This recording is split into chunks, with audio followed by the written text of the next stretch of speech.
একটা রোজা রেখে নিয়ে আর আমি মসজিদে আসবো না, মসজিদ ছেড়ে দিব।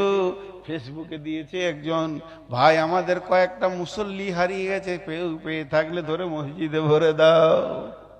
সল মাস হারিয়ে গেছে, মুসল্লিরা কাঁদছে, এরা কোথায় গেল রে? এই মালগুলা কি মাল? এদের ব্যাপারে একটা উদাহরণ দিই আপনাদেরকে। সাইকেলের টিউব দেখেছেন? কথা বলে না। সাইকেলের টিউব দেখেছেন কিনা? নতুন টিউব, পুরাতন লয়, এখনই কিনে নিয়ে এলো, একবারে দোমনা থেকে নিয়ে এলো নতুন টিউব। নিয়ত করছে যে টিউবটা কেমন আছে একবার পাম্প করে দেখি। তো পাম্প করছে, ফস ফস করে 1 ঘন্টা করছে, কিন্তু পাম্প হয় না, টিউবটা ফুলছে না। তো ঘেমে গিয়েছে, যে বসেছে। তোর ওর দাদু ওইদিকে পেরিয়ে যেছে লাঠি হাতে, বলছে কি করছিস রে? এই দাদু, নতুন টিউব কিনে নিলাম গো এখনই, 250 টাকা দাম দিলে, ভালো টিউব। তো আমি পাম্প করছি, তা পাম্প হয় না। ঠিক নাকি? নতুন টিউব তো পাম্প হওয়ার কথা। তা লাঠি করে এমনি করে দেখছে, নজেলের পাশে এতটা কাটা। তো বলছে কাটা যে রে? তুই তখন বলছে আমি কেটেছি, এর ওষুধ কি আছে? ও বলছে আমি কেটেছি। টিউব কেটে তারপরে পাম্প দিতে শুরু করেছে। আপনারা বলেন পাম্পটা কখন হবে? 1 ঘন্টায় হবে? কথা বলেন, 1 ঘন্টায় হবে? 1 সপ্তাহ করলে হবে কি? সারা জীবন করলেও হবে না, সূরা ইয়াসিন পড়ে করলেও হবে না। টিউবটা যেমন পাম্প করা সম্ভব নয়, নিজে কেটে ওই টিউবটার লিকটা না সেরে নিজে কেটে নিজেই সিরিঞ্চিতে পাম্প মারছে, যেমন পাম্প হবে না। যে লোকটা রমজানে মসজিদ ঢুকছে এই নিয়ত করে ঈদের পর আর মসজিদে আসবো না, ওর একটা রোজা কবুল হবে না, একটাও নামাজ কবুল হবে না। ও একদিকে লিক মেরে দিয়েছে, একদিকে নিয়তটা করে নিয়েছে রোজার পর আর আমাকে মসজিদে পাওয়া যাবে না, আমি যেমন কার ছিলাম তেমন হয়ে যাব। এর একটাও রোজা কবুল হবে না, একটাও আর গুনাহ মাফ হবে না। ফালতো ফালতো মসজিদ যেছে আর আসছে। বুঝে এলো? এহতেসাব 2 মিনিট।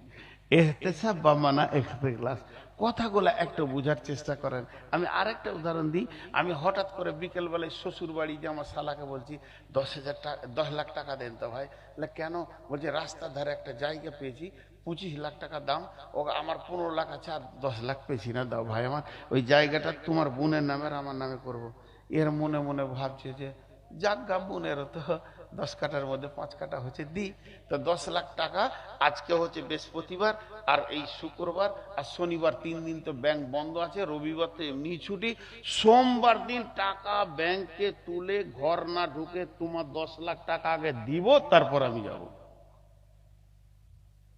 এত বারে বারে বলছি ওকে ঘন ঘন করে, সোমবারে সূর্য ডুবার আগে টাকা দিবই, নাহলে তোমার ব্যাংকে আমি ট্রান্সফার দিব, তুমি বিকালে দেখে লিও খালি মোবাইলটা টাকা ঢুকে গেছে। এটা মুখ দিয়ে বলছি, খালি এইখানে দিবই দিবই সোমবারে টাকা, আর ভিতরে খালি বলছি দিয়ে দেখ রে শালা টাকা কত সোমবার যাবে। তোর বোন আছে আমার কাছে, ও বুঝতে পারলে এটা মানুষের ধারা বোঝা সম্ভব? এইভাবে শালাকে ঠকানো যাবে, শ্বশুরকে ঠকানো যাবে, বন্ধুকে ঠকানো যাবে, আত্মীয়কে ঠকানো যাবে, প্রতিবেশী ভাই বেড়াদার যে আছে ঠকে দেওয়া যাবে। দিলের খবর রাখে না। এরকম কি আল্লাহকে ঠকানো যাবে নাকি? আল্লাহ তো একবার মাফ করে দেখ, তারপরে মসজিদ ছেড়ে দিয়েছে আর আসবো না। আল্লাহ বলছে পৃথিবীর কেউ জানে না বলি তোকে টাকা দিয়েছে, আর তুই যে ঈদের পরে 3 থেকে আর মসজিদে আসবি না, এটা আমি ভালো করে জানি। গোটা গায়ের লোক তোকে মুসাল্লি বলেছে, ইমাম বলেছে মুসাল্লি এলো গেল, 5 ওয়াক্তের মুসাল্লি এলো গেল, মুয়াজ্জিন বলেছে লোকটা তো খুব ভালো, জামিরুল 5 ওয়াক্তের মুসাল্লি এলো গেল, ডাক্তার বলেছে, মাস্টার বলেছে, গাঁওয়ালা বলেছে জামিরুল তো 5 ওয়াক্তের মুসাল্লি এলো গেল, আর আমি আল্লাহ আসমান থেকে বলছি চিটিং বাজ এলো আর গেল। ই কখন যে কেটে পড়বে এটা আমি জানি। একটাও গুনাহ মাফ হবে না, আর একটাও নেকি পাবে না। ভাইয়া যতটি লোক আছেন হাত দুটা ধরে বলছি, শেষ ভাষা 5টা মিনিট আমাকে দেন। 5 মিনিট, 5 মিনিট চাইছি ভিক্ষা। কেন চাইছি সেটা আগে বলে দিই। আজকে টোটাল বক্তব্যটা আমি 30 সেকেন্ডে দিব, যে 5টা মিনিট দেবেন। 5 মিনিটের জন্য যে না, আল্লাহর রাস্তে হাত দুটা ধরে বলছি 5টা মিনিট বসেন। টোটাল বক্তব্যটা কি? প্রথম দিকে বলেছি মুত্তাকিরা কত মূল্যবান, তাদের কত কপাল ভালো। আর দ্বিতীয় স্টেজে বলেছি রোজা আমাদেরকে মুত্তাকি বানাতে আসে। আমরা যতজন রোজা রাখবো মুত্তাকি হয়ে যাব। তো আমরা রোজা রাখবো ইনশাআল্লাহ। এবার আপনারা 5টা মিনিট উঠবেন না, আমি বায়ান করি আর না করি। আমি যদি চুপ করে বসে থাকতে পারি তো আপনারাও থাকবেন, এটাই হলো আমার শর্ত। কেউ আল্লাহর গোলাম আছেন একটা 5,000 10,000 এই 5 মিনিটে দেবেন? পুরো 12টা হয়ে যাবে, ছেড়ে দেবো ইনশাআল্লাহ। দেখ, সাদেক মেম্বার 50,000 টাকা দিয়েছেন। 51 কেন এত? ওই এই সিস্টেমে কালেকশনটা হচ্ছে কেন? নাই ও নাই। আচ্ছা, 51,000 দিয়েছেন। হার বেশা গুমান বাবুরকে খালি দারোয়ে পালং খুঁজতে হওয়া বাসা। ভাবছিলাম এত রাতে আর টাকা হবে না। আছে কেউ আল্লাহর বান্দা লুকিয়ে। জি, কি করবো? ও সিস্টেম আমি কালেকশন করি না। বাপ হে খালু হে বলতে পারি না, কারো পায়ে ধরবো না। যদি কেউ আসে তাকে বলবো। আপনারা ডাকেন, ওই ফি ডাকেন, আমার কাছে ডেকে দেন। কেউ আছেন আল্লাহর গোলাম?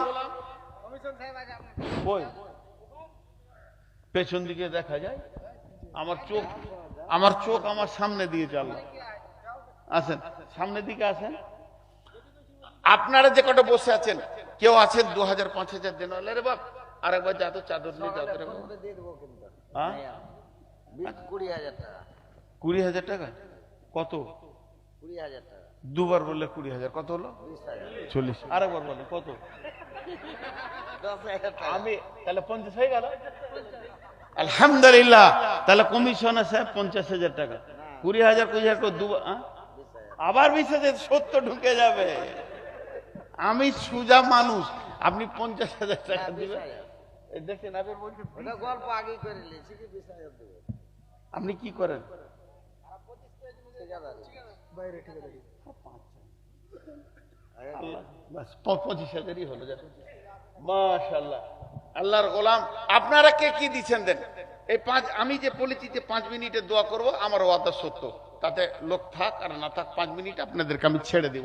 তা 5 মিনিট যেটা আমি ওয়াদা করেছি তার মধ্যে 1 থেকে 1.5 মিনিট চলে গেল।